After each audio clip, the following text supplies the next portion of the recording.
ഇനി നോക്കാം പ്രവാസ ലോകത്തെ വാർത്തകൾ. അബുദാബിയുടെ എണ്ണ ഇതര വിദേശ വ്യാപാരത്തിൽ വർധന. കഴിഞ്ഞ വർഷം 36% വളർച്ച രേഖപ്പെടുത്തി. എണ്ണ ഇതര കയറ്റുമതി 2025-ൽ 63% കൂടിയെന്നും റിപ്പോർട്ട്. സാമ്പത്തിക വൈവിധ്യവൽക്കരണത്തിന്റെ ഭാഗമായി അബുദാബിയുടെ എണ്ണ ഇതര വിദേശ വ്യാപാരത്തിൽ കഴിഞ്ഞ വർഷം 36% വളർച്ച രേഖപ്പെടുത്തി. 2024-ൽ 30,600 കോടി ദിർഹമായിരുന്ന വ്യാപാരം 2025-ൽ 41,540 കോടി ദിർഹമായി ഉയർന്നുവെന്നാണ് അബുദാബി കസ്റ്റംസിന്റെ കണക്കുകൾ വ്യക്തമാക്കുന്നത്. എണ്ണയിതര കയറ്റുമതി 2025-ൽ 63% കൂടി 17,540 കോടി ദിർഹമായി. ഇറക്കുമതി 22% വർദ്ധിച്ച് 17,040 കോടി ദിർഹവും റീ എക്സ്പോർട്ട് 20% കൂടി 7,000 കോടി ദിർഹവുമായി. അടിസ്ഥാന സൗകര്യ വികസനത്തിലും വിപണിയിലെ ഇടപെടലുകളിലും കൃത്യമായ നയരൂപീകരണം നടത്തിയത് ഈ വളർച്ചയ്ക്ക് വേഗം കൂട്ടിയതായി അബുദാബി സാമ്പത്തിക വികസന വകുപ്പ് വ്യക്തമാക്കുന്നു.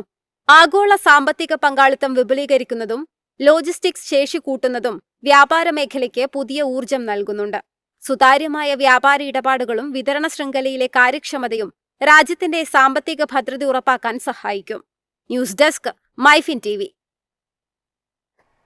കുവൈറ്റിൽ വ്യാപക പരിശോധനയിൽ 15,000-ലേറെ ട്രാഫിക് നിയമലംഘനങ്ങൾ കണ്ടെത്തി. ട്രാഫിക് നിയമത്തിലെ ആർട്ടിക്കിൾ 207 പ്രകാരം 137 വാഹനങ്ങളും 15 ബൈക്കുകളും പിടിച്ചെടുത്തു. റോഡ് സുരക്ഷ ശക്തമാക്കാനും പൊതുസുരക്ഷ ഉറപ്പാക്കാനും ലക്ഷ്യമിട്ടാണ് നടപടി. ഏപ്രിൽ 20 മുതൽ 26 വരെ രാജ്യത്തുടനീളം നടത്തിയ സുരക്ഷാ ട്രാഫിക് പരിശോധനയിൽ 15,088 ട്രാഫിക് നിയമലംഘനങ്ങൾ രേഖപ്പെടുത്തുകയും 396 പേരെ അറസ്റ്റ് ചെയ്യുകയും ചെയ്തതായി അധികൃതർ അറിയിച്ചു. ജനറൽ ഡയറക്ടറേറ്റ് ഓഫ് ട്രാഫിക്കും എമർജൻസി പോലീസും ചേർന്ന് നടത്തിയ പരിശോധനയിൽ 188 വാഹനങ്ങളും മോട്ടോർ സൈക്കിളുകളും പിടിച്ചെടുത്തു.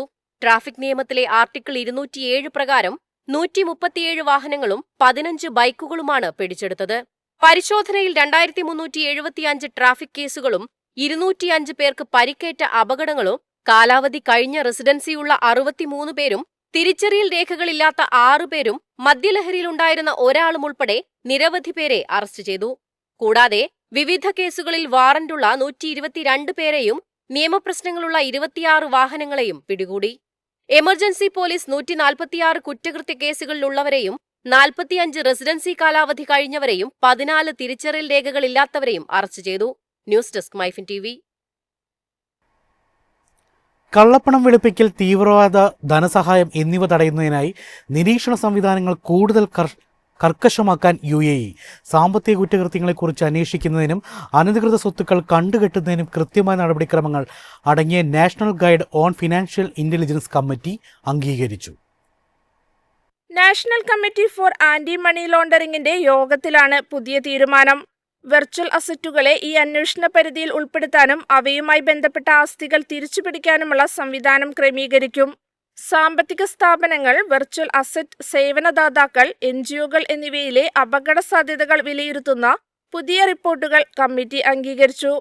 ഇത് സുതാര്യത വർദ്ധിപ്പിക്കാൻ സഹായിക്കും. ലൈസൻസ് ഇല്ലാതെ പ്രവർത്തിക്കുന്ന സ്ഥാപനങ്ങളെയും പ്രവർത്തനങ്ങളെയും കണ്ടെത്താൻ രൂപീകരിച്ച പ്രത്യേക ടാസ്ക് ഫോഴ്സ് തങ്ങളുടെ പ്രവർത്തന റിപ്പോർട്ട് സമർപ്പിച്ചു. UAEയുടെ സാമ്പത്തിക മേഖലയുടെ സുരക്ഷിതത്വം ഉറപ്പാക്കുന്നതിനും അന്താരാഷ്ട്ര തലത്തിൽ രാജ്യത്തിനുള്ള വിശ്വാസ്യത വർദ്ധിപ്പിക്കുന്നതിനുമാണ് ഈ പുതിയ മാറ്റം കൊണ്ടുവരുന്നത്. News desk, MyFin TV. എളുപ്പത്തിൽ സമ്പാദ്യം വളർത്താം. ഇന്ന് തന്നെ മൈഫിൻ TV ആപ്പ് ഡൗൺലോഡ് ചെയ്യൂ.